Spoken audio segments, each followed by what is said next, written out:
Good morning and happy holidays. This is Mission Control Houston. Welcome and thank you for joining us for today's edition of ISS Update, this day after Christmas, Wednesday, December 26th.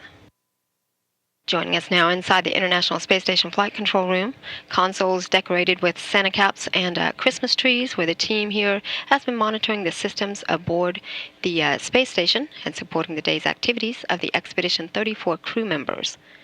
Flight Director Greg Whitney is leading the Orbit 2 team here in the station flight control room today. And next to him is astronaut Jack Fisher, who is serving as Capcom, relaying all ground messages up to the crew. Now aboard the International Space Station is Commander of the complex, NASA astronaut Kevin Ford, with flight engineers Russian cosmonauts Oleg Novitsky and Yevgeny Tarelkin, who are in their third month in space and now have the help of 3 crew members, flight engineers Roman Romanenko, Chris Hadfield, and Tom Marshburn. The newest crew members of Expedition 34, Romanenko, Hadfield, and Marshburn, arrived to the International Space Station last week on December 21st aboard their Soyuz TMA-07M spacecraft after docking it to the Rassvet module following their launch on December 19th. Today, the newcomers will complete their 5th day in space.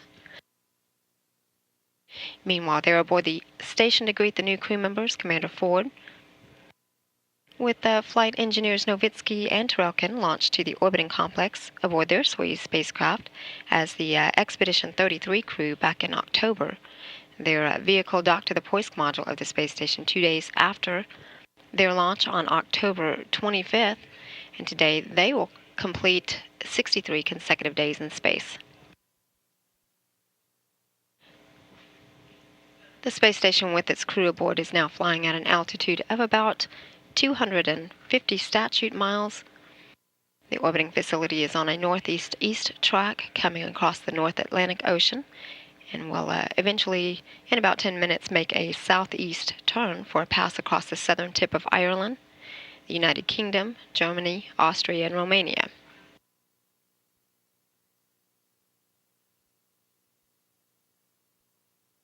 The Expedition 34 crew members began their day with some time this morning for work prep, breakfast, morning hygiene, and a daily station inspection.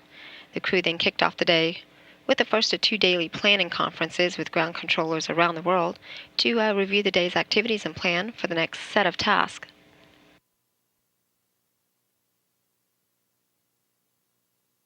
Commander Ford began his morning working to load new control software of gradient heating furnace to one of the experiment racks in the Japanese module.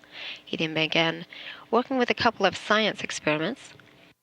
He spent some time reviewing the Lego bricks study that uses the common Lego bricks to demonstrate simple science concepts and how construction works differently in a microgravity environment. Ford also had conducted a session with the reversible figures experiment that studies whether the perception of a figure that can normally be seen to change in perspective or orientation in 2 different ways is affected by microgravity. Commander Ford also took time out today to talk with the University of Notre Dame earlier this morning.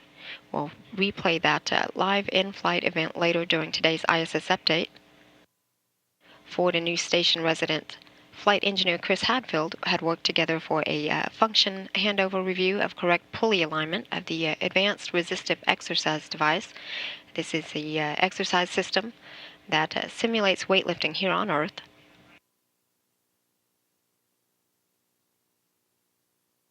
Ford now performs an hour of his daily 2-hour exercise. He will then close out the software load performed earlier this morning and participate in a private medical conference this afternoon. New station resident Chris Hadfield kicked off his day with his 2-hour daily exercise using the Advanced Resistive Exercise device and also the onboard treadmill. He then had some time for continued station orientation. Hadfield then relocated a couple of items stowed in the experiment racks in advance of a couple of experiment operations that will be conducted this week and also next week. Hadfield will participate in a private medical conference, and he'll also perform regular maintenance to the onboard waste and hygiene compartment. Later, he also will perform a session with the reversible figures experiment. And flight engineer Tom Marshburn spent some time this morning with the Lego bricks study. He also had some additional time for space station orientation. Marshburn then conducted a review of the onboard refrigerator known as the minus 80-degree laboratory freezer. This is used to store biological and experiment samples that require refrigeration aboard the International Space Station.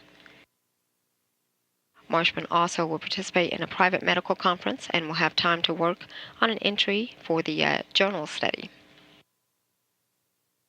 Meanwhile, on the Russian side of the house, flight engineers Novitsky and Tarelkin worked together on the topology experiment that looks at the effect of long-term spaceflight on a crew member's psychophysical state, ability to withstand stress, and to perform and to communicate. Novitsky performed regular daily maintenance to the SOJ, or the Russian Life Support System, while also Romanenko had additional time for crew orientation. Each of the crew members will put in their daily 2 hours of exercise using the onboard gym equipment. Again, that includes a station bicycle, a treadmill, and an advanced resistive exercise device that simulates weightlifting here on Earth. The crew will then wrap the day with a final daily planning conference with the ground and is then scheduled to go to bed at 3:30 p.m. Central Time. This is Mission Control Houston.